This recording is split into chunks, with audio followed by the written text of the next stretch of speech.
Bonjour à toi, je suis Carole, fondatrice de Mon Marketing Holistique et j'aide les coachs, les thérapeutes et les praticiens du bien-être à trouver leurs clients de façon holistique.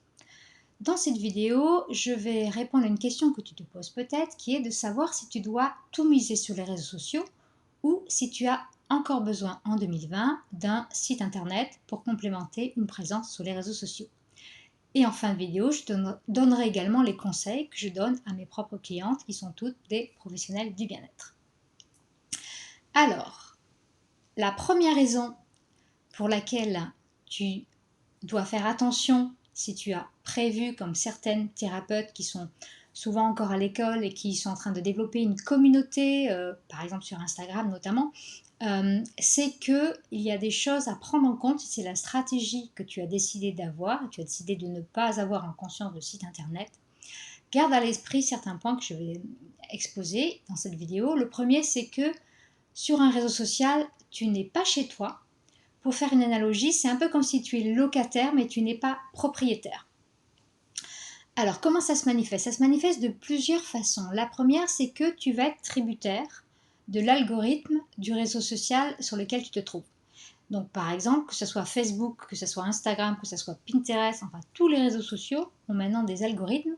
Et ces algorithmes, ils décident de qui voit parmi tes abonnés, parmi tes followers, qui voit en fait tes posts.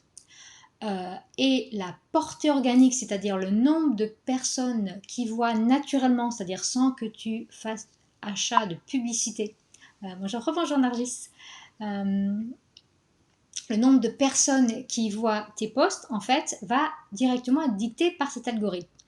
Et sur les 5 dernières années, on a vu une baisse significative de cette portée organique, c'est-à-dire du nombre de personnes sur 100 personnes qui voient tes posts sans que tu aies besoin de payer, de mettre la main à la poche pour de la publicité. Je ne sais pas si tu sais, mais aujourd'hui, si tu as 100 fans sur ta page Facebook, il y en a uniquement 3 qui voient passer tes messages. Donc désolé si tu pensais qu'avoir uniquement une page Facebook, ça allait te suffire pour avoir des clients.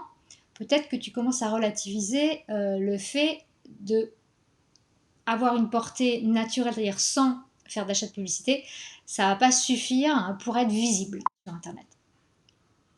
Bonjour Angélique. Donc premier argument, c'est que donc, tu n'es pas chez toi et donc tu vas être tributaire de l'algorithme. Et cet algorithme, d'année en année, il baisse. Et aujourd'hui, donc par exemple sur Facebook, c'est 3%, mais c'est à peu près la même chose sur Instagram. Donc tu vas toujours devoir t'adapter puisque ces algorithmes, en plus, ils changent à peu près tous les 3 mois à peu près. Donc tu vas devoir te former en permanence puisque tu vas être tributaire des changements. Et si tu ne les suis pas, de toute façon, tu vas être pénalisé et tu vas être moins visible. Donc déjà, ça implique une maîtrise des algorithmes et d'être conscient que c'est pas toi qui tires les ficelles, enfin, là, tu dois suivre les règles, ce n'est pas toi qui fais les règles. La deuxième chose, et c'est quelque chose qui m'est arrivé pas plus tard qu'avant-hier, en fait, sur les réseaux sociaux, tu n'es pas entièrement maître de ton contenu. Notamment sur Facebook et Instagram, qui sont propriété de Mark Zuckerberg, comme tu dois le savoir, il y a une censure qui est faite, alors qu'elle n'a pas encore été demandée officiellement par les gouvernements, sur les fake news. Et pas plus tard qu'il y a quelques jours, j'ai publié sur ma page Mon Marketing Holistique des recommandations d'un naturopathe sur comment préserver son immunité, puisque si tu regardes cette vidéo plus tard, sache que au moment où je filme cette vidéo, nous sommes en période Covid en France, hein, et donc cette vidéo était classée comme fake news. Voilà. Donc sache que tu ne peux pas maîtriser tout le contenu que tu postes sur un réseau social, puisque tu es tributaire de la censure des personnes qui gèrent ces réseaux sociaux. Et donc le message qui m'a été apporté, c'est si je ne supprimais pas cette publication, déjà ils ont baissé la portée de ma page, et si je recommençais à poster des messages que eux considéraient comme fake news, eh bien ils allaient supprimer ma page. Donc voilà, donc je te donne cette information pour que tu sois vigilante. Tu n'es pas il y a une censure en fait sur les réseaux sociaux, il faut appeler un chat, et donc tu fais attention, si c'est ton seul réseau, ton seul moyen d'entrer en contact avec des clients, ta page peut aussi, ton compte Instagram peut être supprimé. Le troisième point, c'est que même quand tu ne fais pas en fait de faute entre guillemets selon le réseau social, ça peut aussi t'arriver que ton compte soit supprimé. J'ai encore un exemple qui m'est arrivé au mois de mai dernier, donc il y a quelques mois. Donc j'ai un compte Pinterest sur lequel je suis assez active. Et du jour au lendemain, au mois de mai, mon compte a déjà été supprimé une première fois, sans aucune explication. D'après les conditions générales de Pinterest, ils sont censés me prévenir, m'envoyer un email, ce qui n'a pas été fait. Et j'ai écrit donc à Pinterest pour savoir pourquoi ça avait été supprimé. Et on m'a dit, oups, désolé, c'est une erreur, on vous réactive votre compte, madame. Même chose qu'1 jour après, ils m'ont resupprimé à nouveau mon compte. Et ils m'ont encore répondu, donc toujours sans me prévenir, ils m'ont encore répondu une semaine après pour me dire, ah ben désolé, c'est encore une erreur, mais sans aucune explication et sans aucune excuse. Donc pendant ce temps-là, je ne pouvais pas contacter, poster sur Pinterest, je ne pouvais pas entrer en contact avec mes abonnés, je ne pouvais rien faire, donc je n'avais plus de compte. Donc du jour au lendemain, même si tu n'as rien fait de mal, entre guillemets, vis-à-vis de l'algorithme, des règles en tout cas du réseau social sur lequel tu te trouves, tu peux quand même perdre ton compte. Et donc, si c'est ton seul réseau, si tu as tout misé sur les réseaux sociaux, tu perds tous les moyens d'entrer en contact avec tes clients potentiels. Donc, sois vigilant là-dessus. Ça n'arrive pas qu'aux autres, ça m'arrivait à moi, ça arrive à plein de gens que je connais, dont le compte a été supprimé, notamment si tu fais des publicités Facebook. Fais attention parce que du coup, ça peut arriver qu'ils verrouillent ton compte publicitaire aussi facilement. Donc, c'est des paramètres à prendre en compte. Tout mettre les yeux dans le même panier, ça peut quand même être risqué. Voilà, retour d'expérience. Le deuxième point, c'est que en étant uniquement sur les réseaux sociaux, tu joues le court terme. Je t'explique. En fait, quand tu as un post sur un réseau social, sa durée de vie, elle est très très réduite. La durée de vie d'un post sur Instagram, c'est quelques heures. C'est-à-dire que comme il y a beaucoup de posts qui passent dans le fil d'actualité, que les gens sur Instagram n'ont pas l'habitude de remonter le fil d'actualité, c'est pas vraiment searchable, comment dire en français, recherchable, on va dire. Ben, en fait, soit ça apparaît dans ton fil d'actualité, après c'est remplacé par d'autres, et donc du coup, tu le fais, il est visible à un instant T, et puis T plus, on va dire, 3 heures sur Instagram, peut-être 24 ou 48 heures sur Facebook, et après, en gros, il est perdu ton post. C'est-à-dire que les gens ne vont en général pas rentrer en contact avec ton post. Il est on va dire, il s'auto-détruit au bout de quelques heures ou de quelques jours. Alors que le contenu qui est sur ton site, par exemple un article de blog, il va rester indéfiniment sur ton site. La personne, moi j'ai un site internet qui a 11 ans sur la beauté naturelle, j'ai encore des clients aujourd'hui qui viennent sur des articles que j'ai écrits il y a 11 ans. Donc c'est un investissement, c'est un calcul que tu fais à long terme, tu vas écrire des articles et les gens vont pouvoir te trouver longtemps après grâce à ces articles. Donc tu fais un investissement sur du moyen terme et du long terme. Contrairement aux réseaux sociaux, c'est uniquement du court terme. C'est pour ça que moi je considère que le site c'est un peu ta maison. Donc pour reprendre l'image du propriétaire de locataire, tu es propriétaire de ta maison.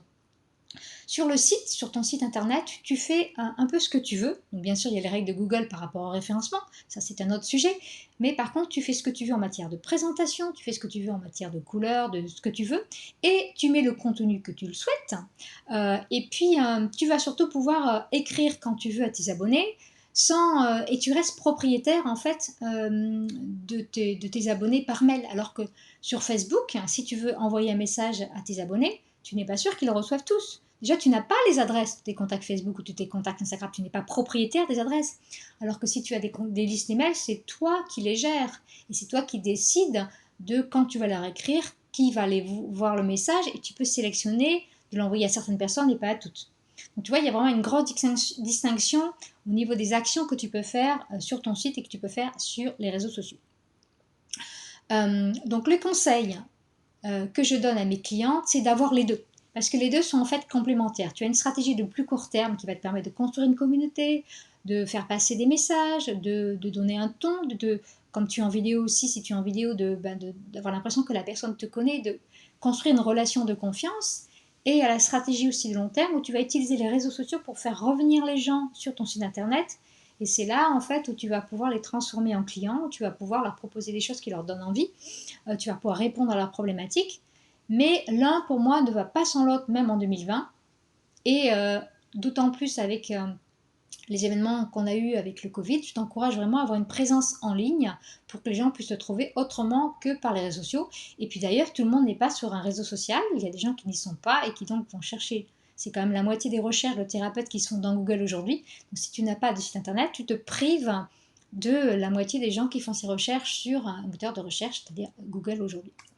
Donc, le premier des conseils que je te donne, c'est d'avoir un site et des réseaux sociaux et de faire en sorte qu'il y ait la boucle qui fait que tu ramènes toujours les gens sur ton site internet.